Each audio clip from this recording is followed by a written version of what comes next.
आप सभी को मेरा नमस्कार। मैं रोहित मिश्रा आप सभी का अपने आरबीएस महाविद्यालय के ऑनलाइन प्लेटफॉर्म पर हार्दिक स्वागत करता हूं। आज मैं जो हमारे बीएससी सेकेंड सेमेस्टर के स्टूडेंट्स हैं उनको उनका जो सब्जेक्ट है फंडामेंटल ऑफ प्लांट पैथोलॉजी वो मैं पढ़ाऊंगा। पिछली क्लास में मैं आपको जो है वो प्लांट डिजीजेस के बारे में पढ़ाया था और इसका क्लासिफिकेशन पढ़ाया था, पैथोजेंस के बारे में पढ़ाया था। तो आज की क्लास में मैं जो है आपको पढ़ाऊंगा जो है वो हिस्ट्री ऑफ प्लांट पैथोलॉजी, यानी इंडियन भारत में जो है वो पादप रोग विज्ञान का क्या इतिहास रहा है, कैसे डेवलपमेंट हुआ है, इसके बारे में मैं थोड़ा सा आपको बताना चाहूँगा। तो आइए छात्रों, मैं अपनी क्लास को यहीं पर स्टार्ट करता हूँ। तो आप लोग जैसा स्क्रीन पर देख पा रहे होंगे भारत में प्लांट पैथोलॉजी का क्या इतिहास है, ठीक है ना। तो इसका हिस्टोरिकल डेवलपमेंट कैसे क्या हुआ है ये मैं बताऊँगा। तो मैंने आपको पहले ही बताया था कि लगभग 1000 वर्ष पूर्व जो है पादप रोग के प्लांट डिजीज़ के बारे में जब कोई नॉलेज नहीं था मनुष्य को, तो हम लोग क्या करते थे कि देवी देवताओं की पूजा करते थे। जैसे जो है वो जो एक रस्ट डिजीज़ है जो गेहूं की फसल में जो है वो गेहूं की फसल का जो मुख्य रोग है व्हीट रस्ट डिजीज़, तो उसमें क्या करते थे कि वो जो है वो सबसे पहले वो डिजीज़ जो है वो रोम में देखा गया था। तो रोमवासी जो है वो उस डिजीज़ से छुटकारा पाने के लिए जो है वो जब उस डिजीज़ का प्रकोप होता था गेहूं में, तो लोग जो है देवी देवताओं की पूजा करते थे। तो रोग से बचने के लिए पहले जो है वो रोग के विषय में कोई नॉलेज नहीं था जब लोगों को, तो रोग से बचने के लिए एक लोग जो है वो व्यक्ति उसको एक दैवी आपदा समझते थे। रोग को क्या समझते थे? दैवी आपदा, यानी भगवान के द्वारा दी गई हुई आपदा है और इससे क्या करना चाहिए, भगवान की पूजा पाठ करना चाहिए जिससे इसको जो है वो इसका प्रकोप हमारी फसलों पे ना होने पाए। तो लोग जब फसल बोते थे उसी समय से जो है वो लोग जो है देवी देवताओं की पूजा करते थे और जो है वो एक सब लोग एकत्रित होकर के एक स्थान पे जो है देवी देवताओं की पूजा करते थे कि हे देवी देवता, ये हमारे पे इस बार हमारे फसल पे जो है वो इस प्रकार का कोई बीमारी ना आए जिससे हमारी फसल को ज़्यादा नुकसान होने सके। तो ये जो रस्ट डिजीज़ था गेहूं का, बहुत इससे ज़्यादा जो है वो काफ़ी ज़्यादा मात्रा में फसल जो है वो नष्ट हो गई थी, तो इसका प्रकोप होता। तो ऐसे ही कई प्रकार के जो डिजीज़ हैं, प्लांट डिजीज़ हैं, जैसे बैक्टीरिया ब्लाइट हो गया, लीफ ब्लाइट हो गया, तो ये सब बहुत आपका जो है वो फाइटोप्थेरा इन्फेस्टांस हो गया, ये जो डिजीज़ थी बहुत भयंकर जो है महामारी के रूप में जो है वो प्लांट फसल को नुकसान पहुंचाती थी। तो इसके नियंत्रण के लिए कोई उपाय नहीं था, इसके बारे में कोई नॉलेज नहीं था मनुष्य को। तो लोग जो है वो देवी देवताओं की पूजा करते थे और उनसे प्रार्थना करते थे कि हे देवी देवता, हे प्रभु, ये हमारे फसल पे इसका आक्रमण जो है इस वर्ष ना हो, जिससे हमारी फसल इससे बच जाए और हम जो है वो हमको भोजन जो है वो मिल सके, ठीक है ना। तो बहुत ज़्यादा मात्रा में ये जब एपिडेमिक एपिफैटिक हो जाते थे ये डिजीजेज, तो ये जो है वो बहुत ज़्यादा मात्रा में अकाल की स्थिति उत्पन्न हो जाती थी, लोगों के लिए खाने के लिए नहीं रहता था इतना, जब पूरी की पूरी फसल जो है वो नष्ट हो जाती थी। तो उसमें क्या होता था, लोग जो है वो भूखे भुखमरी का शिकार हो जाते थे। तो जैसे आपको जो है वो बंगाल फेस्ट आया था, तो बंगाल में भी देखिए गेहूं की धान की फसल को बहुत ज़्यादा नष्ट हो गई थी बैक्टीरिया ब्लाइट के कारण। तो कई सारे डिजीज़ जो है वो भयंकर महामारी के रूप में फैल जाते थे और उसका नियंत्रण करना आसान नहीं हो पाता था। लोगों के विषय में उसके बारे में कोई नॉलेज नहीं था, तो केवल वो देवी देवताओं की पूजा जो है वो करते थे। फिर धीरे धीरे जब लोग जो है वो लोगों का जो है वो बौद्धिक विकास होता गया, तो साइंस का नॉलेज होता गया, तो फिर उसके पैथोजेंस का नॉलेज हुआ, फिर उसका ट्रीटमेंट कैसे किया जाए। तमाम वैज्ञानिकों ने, जो हमारे फॉरेन के वैज्ञानिक और जो हमारे इंडियन साइंटिस्ट हैं, प्लांट पैथोलॉजिस्ट हैं, उन्होंने कई सारे रिसर्च किए इस बारे में। तो फिर धीरे धीरे जो है वो इन रोगों को आइडेंटिफाई किया गया और उसकी जो है वो सही पहचान करके उसका सही नियंत्रण जो है वो किया गया, तब जा करके आज हम रोगों को सही नियंत्रण जो है वो कर पा रहे हैं, ठीक है। तो उसी में थोड़ा सा भारत में क्या इतिहास रहा है तो थोड़ा सा उसी में मैं जो है आपको पढ़ाना चाहूँगा। तो आइए मैं स्टार्ट करता हूँ। तो भारत में प्लांट पैथोलॉजी का क्या इतिहास रहा है, तो सबसे पहले जो है वो के.आर. कीर्तिकार, जो के.आर. कीर्तिकार थे, मेजर जो साइंटिस्ट थे, उन्हीं के बारे में डिस्कशन करूँगा। तो के.आर. कीर्तिकार जो थे पहले भारतीय वैज्ञानिक जिन्होंने भारत में कवक फंजाई, ठीक है ना, को एकत्र किया और उसकी पहचान की। तो के.आर. कीर्तिकार साहब थे, प्लांट पैथोलॉजिस्ट थे, जिन्होंने भारत में जो है वो सबसे पहले जो है वो फंजाई को, जो डिफरेंट टाइप्स ऑफ फंजाई होते हैं, जो तमाम प्रकार के कवक होते हैं, उनका अध्ययन किया और इसको जो है वो सेग्रीगेट करके उनको एकत्र करके उनको आइडेंटिफाई किया, ठीक है ना, कि कौन सा फंगस है, किस वैरायटी का क्या है, किस ग्रुप का है। तो ये सारी आइडेंटिफिकेशन काम जो है वो KR कीर्तिकार ने किया था। उसके बाद जो है वो EJ बटलर थे। EJ बटलर को क्या कहते हैं, इन्हें भारत में पादप रोग विज्ञान का पिता के रूप में जाना जाता है और भारत में फादर ऑफ माइकोलॉजी के नाम से भी इनको जाना जाता है, ठीक है ना। तो जो EJ बटलर थे उन्होंने जो है वो काफ़ी ज़्यादा जो है वो फंगस पे, फंजाई पे, कवक पे जो है वो कवकों का अध्ययन किया था, उनका क्लासिफिकेशन किया था, इसलिए इनको फादर ऑफ प्लांट पैथोलॉजी यानी father of Indian plant pathology के नाम से भी कहते हैं। यानी भारत में जो है वो पादप रोग विज्ञान के जनक भी कहे जाते हैं। EJ बटलर जो है वो इन्होंने माइकोलॉजी यानी आपका जो है वो माइकोलॉजी पे काफ़ी काम किया था, यानी कवक पे काफ़ी काम किया था, इसीलिए इनको फादर ऑफ माइकोलॉजी के नाम से जो है वो जानते हैं, ठीक है। अब इसके बाद नेक्स्ट है, इसका स्क्रीनशॉट ले लीजिए। नहीं, आप लोग शिकायत करते हैं कि स्क्रीनशॉट नहीं लेने दिए सर। इसके बाद जो है वो जो इन्होंने 1918 ईस्वी में एक किताब लिखी थी EJ बटलर ने, जिसका नाम था fungi and disease in plants, ठीक है ना। क्या नाम था इनकी बुक की, इनकी एक बुक थी, उनका जो नाम था fungi and disease in plants, ठीक है। उसके बाद जो तीसरे साइंटिस्ट थे उनका नाम था doctor KC Mehta. KC Mehta साहब ने, इन्होंने भारत में गेहूं की रस्ट के पिता के रूप में जो है जाना जाता है। क्या कहता है, KC मेहता को किस नाम से जाना जाता है, भारत में गेहूं के रस्ट के पिता के रूप में जाना जाता है, ठीक है ना। कभी कभी जो है वो FO में आपके कई सारे कॉम्पिटिटिव एग्जाम्स में जो है ये अक्सर क्वेश्चन पूछा जाता है कि इंडिया में, भारत में जो रस्ट रोग था जो है गेहूं का, उसके पिता किसको कहा जाता है, डॉक्टर KC मेहता को। तो गेहूं की जो फसल होती है उसमें जो रस्ट डिजीज होता है, वो रस्ट रोग जो है वो यानी हिंदी में इसको बोलते हैं गेरू रोग, गेहूं का गेरू रोग। ये बहुत ही हानिकारक रोग होता है और बहुत ही मुख्य डिजीज होता है गेहूं की फसल का। तो गेहूं की फसल में ये रोग जो है इसका प्रकोप होता है। और रस्ट जो है कई प्रकार के होती हैं, जैसे आपका जो है वो ब्लैक रस्ट हो गया, वाइट रस्ट हो गया, ब्राउन रस्ट हो गया, येलो रस्ट हो गया, रेड रस्ट हो गया। तो ये रस्ट जो है वो गेरू रोग कई प्रकार के अलग अलग जो है रंग के जो है वो देखे जाते हैं। तो ये जो है वो एक प्रकार से पाउडर फॉर्म में होते हैं, जो दाने को बिल्कुल पाउडर फॉर्म में कन्वर्ट कर देते हैं, पूरी तरह से ग्रसित करके दानों को बिल्कुल पाउडरी कर देते हैं और दाने पूरी तरह से बालियों के नष्ट कर देते हैं। तो ये काफ़ी इंपॉर्टेंट डिजीज़ है आपकी गेहूं की फसल का। तो इसको KC मेहता साहब जो थे, सबसे पहले जो है वो रस्ट डिजीज़ को आइडेंटिफिकेशन का काम किया था KC मेहता ने, ठीक है। इसके बाद उन्होंने आगरा में अनाज के रस्ट के महामारी विज्ञान का अध्ययन किया और भारत में गेहूं के रोली रोग चक्र की खोज की थी, ठीक है ना। तो इन्होंने जो है वो आगरा में अनाज के रस्ट के जो है वो जो महामारी एक बार जो है वो 1918 में जो है वो गेहूं की जो है इपिडेमिक कॉज किया था, रस्ट डिजीज ने बहुत ज़्यादा भयंकर रूप में जो है वो इपिडेमिक कॉज किया था आपके आगरा में। तो उस वहाँ पर जो है वो उन्होंने उसका जा कर के अध्ययन किया था उसके बारे में डिटेल में। और इन्होंने जो है वो गेहूं में एक रोलिन डिजीज़ होता है, जो एक प्रकार से जो है वो लूजमेंट के सिम्टम्स उसमें दिखाई देते हैं, तो उसका भी आइडेंटिफिकेशन इन्होंने जो है वो किया था। तो ये काफ़ी इंपॉर्टेंट वर्क इन्होंने डॉक्टर KC मेहता साहब ने किया था। इसका जो है स्क्रीनशॉट जो है बिल्कुल आप ले लेंगे। इसके बाद जो तीसरा है BB मुकुंदर 1948 में, ठीक है ना। BB मुकुंदर जो है इन्होंने 1948 में इन्होंने प्रतिरोध के माध्यम से कपास विल्ट, ठीक है ना, कपास का जो एक मेजर डिजीज होता है कपास विल्ट, ठीक है।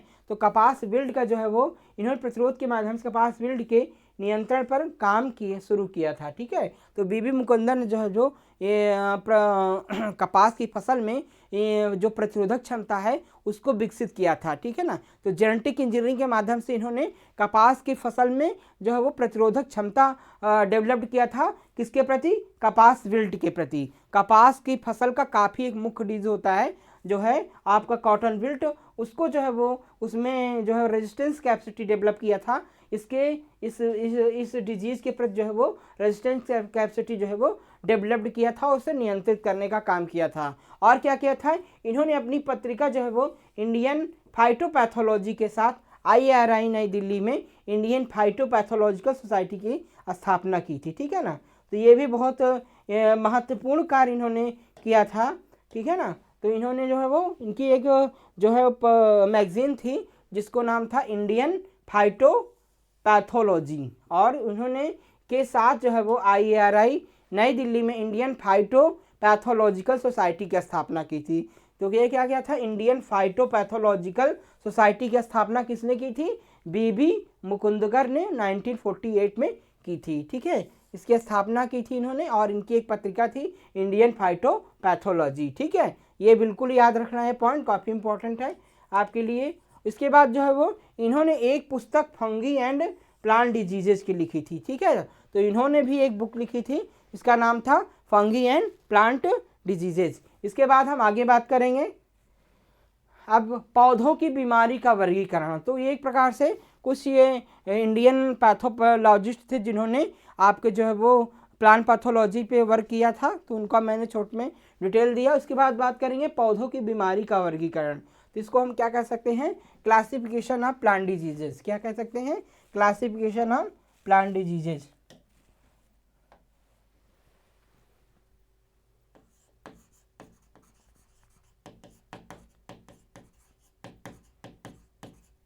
क्लासिफिकेशन ऑफ प्लांट, तो आप जो है वो पौधों की बीमारी का वर्गीकरण, तो हम जो है वो पौधों की बीमारी का वर्गीकरण किस आधार पे करेंगे, उपस्थिति के कारण, ऑन द प्रेजेंस ऑफ। ठीक है, तो उपस्थिति के आधार पे जो है वो किस प्रकार से उपस्थिति के आधार पे, रोगों की उपस्थिति के आधार पे, बीमारी की उपस्थिति के आधार पे कैसे हम प्लांट डिजीजेस को जो है वो क्लासीफाई कर सकते हैं। ठीक है, ये भी काफ़ी इंपॉर्टेंट टॉपिक है आपका। सबसे पहले जो हम कैसे क्लासीफाई करें, एक होता है स्थानिक रोग जिसको हम एंडेमिक डिजीज कहते हैं। तो नाम से ही इसका स्पष्ट है कि स्थानिक रोग जो किसी विशेष स्थान पे जो है वो पाया जाता हो, किसी विशेष स्थान को ही प्रभावित करता हो, उसको क्या कहते हैं, स्थानिक रोग, या फिर इंग्लिश में क्या कहते हैं, एंडेमिक डिजीज के नाम से जो है वो जानते हैं। तो ये क्या कहेंगे, जब देश या राज्य के किसी विशेष हिस्से में कोई बीमारी कम या ज़्यादा लगातार साल दर साल मध्यम से गंभीर रूप में मौजूद रहती है, तो उसे उस क्षेत्र में स्थानिक बीमारी के रूप में वर्गीकृत किया जाता है। ठीक है ना, तो जब कोई भी बीमारी, जब कोई जो है वो रोग हो, कोई बीमारी हो किसी राज्य या जिले विशेष में, ठीक है ना, किसी देश से किसी राज्य या जिले, किसी स्थान विशेष में जो है वो उसको प्रभावित करती है, और वहाँ पर जो है वो साल दर साल जो है वो गंभीर रूप में परिवर्तित हो जाती है, तो उसे हम एंडेमिक डिजीज़ या स्थानिक बीमारी रोग के नाम से जानते हैं। मान लीजिए कोई डिजीज़ है, कोई रोग जो है इलाहाबाद में, प्रॉपर इलाहाबाद जो शहर है, प्रॉपर इलाहाबाद जो जिला है, उसी जिलों को प्रभावित कर रही है, या कोई बीमारी पूरे उत्तर प्रदेश में केवल उत्तर प्रदेश को ही प्रभावित कर रही है, अन्य राज्यों में वो बीमारी का प्रकोप नहीं है, और साल दर साल वो गंभीर रूप लेती चली जा रही है, तो इस प्रकार की जो बीमारी होगी उसको हम क्या कहेंगे, हम उसको कहेंगे एंडेमिक डिजीज़ या स्थानिक बीमारी रोग। तो स्थानिक बीमारी रोग जो होता है किसी विशेष स्थान, जिले, राज्य को प्रभावित करता है, तो उसे हम स्थानिक बीमारी रोग के नाम से जो है वो जानते हैं। ठीक है, तो ये बिल्कुल डिफिनीशन आप याद रखेंगे, इसको पूरा स्क्रीनशॉट आप ले लीजिए। आपसे कभी कभी शॉर्ट नोट्स में जो है वो अक्सर आपसे क्वेश्चन जो है एग्जाम में पुटअप किए जाते हैं। ठीक है,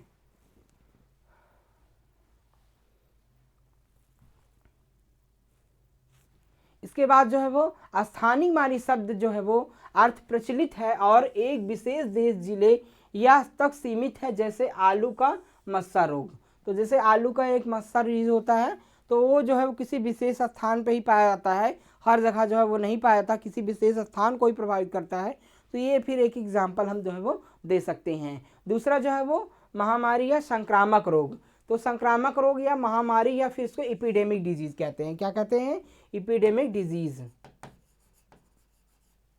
तो एपिडेमिक डिजीज क्या होता है, एक बीमारी जो व्यापक रूप से गंभीर लेकिन एक समय समय पर होती है, यह केवल अवसरों पर गंभीर रूप से धारण करता है। ठीक है ना, तो यह बीमारी जो होती है ये व्यापक रूप से जो है वो कभी जो है वो एक बीमारी व्यापक रूप से गंभीर लेकिन समय समय पर होती है। कभी कभी जो है वो ऐसी बीमारी जो व्यापक रूप से होती है लेकिन कभी कभी ज़्यादा भयंकर रूप धारण कर लेती है, मतलब कॉमन डिजीज़ है, कॉमन बीमारी है, फसलों में होने वाली कॉमन डिजीज़ है, लेकिन कभी कभी बहुत व्यापक रूप धारण कर लेती है।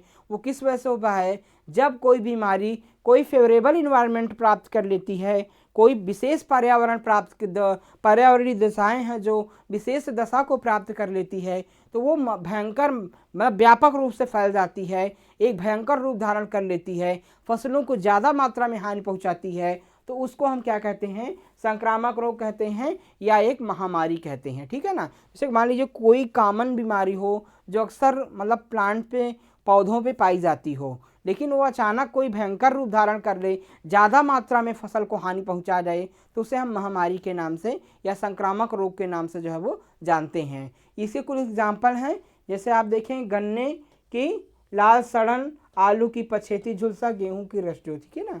तो जैसे red rot disease of sugarcane हो गया, आपका फाइटोप्थेरा इन्फेस्टॉन्स हो गया, आपका late blight of potato, early blight of potato, rust disease of wheat. ये तो कॉमन बीमारियां हैं, होती हैं, अक्सर होती हैं। बहुत विशेष बीमारियां हैं आपके गेहूं धान की या फिर जो है आपके आलू की फसल की, गन्ने की फसल की, लेकिन ये कभी कभी बहुत ज़्यादा मात्रा में हानि पहुंचाती हैं, पूरा जो है वो फसलें पूरी नष्ट हो जाती है, तो उसे उस समय हम जो है वो महामारी या एपिडेमिक के नाम से जानते हैं। ठीक है। तो ये भी जो है वो काफ़ी इंपॉर्टेंट है, अक्सर आपके कंपटीशन एग्जाम्स में या फिर आपके एकेडमिक में शॉर्ट नोट से पूछा जाता है, तो स्क्रीनशॉट आप ले लेंगे। इसके बाद हम स्पोरेडिक डिजीज़ कहेंगे। स्पोरेडिक डिजीज़ क्या होता है, इसको हिंदी में क्या कहते हैं, छिटपुट बीमारी। स्पोरेडिक डिजीज़ क्या है, बहुत ही अनियमित अंतराल और स्थानों पर होता है। ठीक है ना। तो स्पोरेडिक भी मीन यानी छिटपुट जगह पे कहीं पर जो है वो थोड़ा बहुत जो है वो देखा गया, तो उसे हम छिटपुट बीमारी के नाम से जानते हैं या फिर स्पोरेडिक डिजीज़ के नाम से जानते हैं। ये जो है वो अनियमित रूप से जो है वो कभी कभार किसी साल बीमारी आया, किसी साल नहीं आया। जब कोई रोग जो है वो किसी साल फसल में देखा गया, किसी साल नहीं देखा गया, कभी 2-4 साल में आया, कभी 1 साल में आया, तो कभी कभी छिटपुट जगह पे आया, कहीं कोई डिजीज़ आ गई, तो उसे हम स्पोरेडिक डिजीज़ के नाम से जो है वो जानते हैं। ठीक है ना। इस जैसे बाजरे का हरित बाली रोग, ठीक है ना, ग्रीन लीफ ऑफ बाजरा। ठीक है ना। तो इस प्रकार का डिजीज़ हो गया, या फिर जो है वो आपका जो है वो लूज स्मट हो गया। ठीक है, ब्राउन स्मट हो गया, स्पॉट डिजीज़ हो गया। तो कई प्रकार के ऐसे रोग होते हैं जो कुछ समय के अंतराल पे फसलों पे देखे जाते हैं, कभी नहीं देखे जाते हैं, कभी कभार जो है किसी जो है वो एक ही खेत में किसी स्थान पे थोड़ा बहुत देखे जाते हैं। तो ऐसी बीमारी जो होती है उसे छिटपुट बीमारी या स्पोरेडिक डिजीज़ के नाम से जो है वो जानते हैं। ठीक है। एक अगला जो चौथा है पैंडेमिक डिजीज़। ठीक है, इसको क्या कहते हैं, सर्वव्यापी रोग। ठीक है। पैंडेमिक डिजीज़ क्या होता है, सर्वव्यापी डिजीज़ होता है जो बहुत ही पूरे राज्य, पूरे देश विदेश, मतलब आप जो सर्वव्यापी डिजीज़ ऐसे डिजीज़ को कहते हैं जो है पूरे देश में या फिर विदेश में पूरे वर्ल्ड को प्रभावित करता हो, पूरे देश को या फिर जो है वो पूरे वर्ल्ड को प्रभावित करता हो, जन धन की हानि होती हो, पूरे वर्ल्ड के व्यक्ति उससे प्रभावित हों, पूरे वर्ल्ड के क्रियाकलाप उससे प्रभावित हों, तो उसे सर्वव्यापी का मतलब होता है पूरी जगह जो व्याप्त हो, हर जगह व्याप्त हो। ठीक है ना। किसी भी देश में वो पहुंच सकता है, कहीं भी पहुंच सकता है, बहुत ज़्यादा उससे नुकसान होता है, तो उसे क्या कहते हैं, सर्वव्यापी रोग जो है वो कहते हैं। तो इसके बारे में जानते हैं, जब देश या दुनिया भर में प्रचलित एक बीमारी महामारी बीमारी का रूप में जानी जाती है, जैसे आलू की जो है वो पछेती झुलसा या फिर कोरोना कोविड, तो ये ऐसी बीमारी जो एक देश से लेकर के कई देशों को प्रभावित, पूरे विश्व को प्रभावित करती हो, वो बीमारी जो है वो धीरे धीरे महामारी से जो है वो महामारी से भी बड़ा रूप धारण कर लेती हो, उसे हम सर्वव्यापी या पैंडेमिक डिजीज़ के नाम से जो है वो जानते हैं। ठीक है ना। तो जैसे आपका जो है वो बहुत सारी ऐसी उसी में से बीमारियां हैं, जैसे late blight of potato, early blight of potato, rust disease of wheat, आपका बैक्टीरियल ब्लाइट ऑफ राइस। तो ये कई प्रकार की डिजीज़ें होती हैं जो बहुत भयंकर रूप में जो है वो पूरे विश्व में फैल करके नुकसान पहुंचाती हैं। अभी मनुष्य में होने वाली एक बीमारी से कोविड-19 का एग्जाम्पल आप देख रहे हैं, तो इसकी भी बीमारी जो है वो धीरे धीरे महामारी से जो है वो सर्वव्यापी पैंडेमिक रूप में जो है वो कॉज कर लिया था और पूरे विश्व के हर देशों को जो है वो बहुत ज़्यादा प्रभावित किया था, बहुत ज़्यादा इससे जो है वो जान माल की हानि हुई थी। तो इस प्रकार के जो डिजीज़ होती हैं जो एक देश से पूरे विश्व में फैल करके भारी जनमाल की हानि करती हैं, भारी नुकसान पहुंचाते हैं। इस प्रकार के रोगों को नियंत्रित करना आसान नहीं होता है। तो इस प्रकार के रोग जो है वो महामारी या फिर पैंडेमिक या सर्वव्यापी रोग के नाम से इसको हम जानते हैं। तो इस प्रकार के मैंने आपको जो है वो जो डिजीज़ का क्लासिफिकेशन है वो मैं आपको बताया था। तो ये सारे जो है आपके एग्ज़ाम्स में, आपके कंपटीशन एग्ज़ाम्स में और एकेडमिक में भी शॉर्ट नोट्स के रूप में जो है वो पूछे जाते रहते हैं। तो इसको बिल्कुल आप जो है वो एक एक टॉपिक को ध्यान से पढ़िएगा। तो आज की क्लास में छात्रों बस इतना ही। हम फिर जो है वो नेक्स्ट क्लास में आपके नए टॉपिक से आपसे फिर मिलते रहेंगे। आप जो है वो बिल्कुल ध्यान से एक टॉपिक को पढ़िए। आप पूरा जो है वो प्लांट पैथोलॉजी में अच्छा नंबर पाएंगे निसंकोच जो है वो। आप सभी का बहुत बहुत धन्यवाद।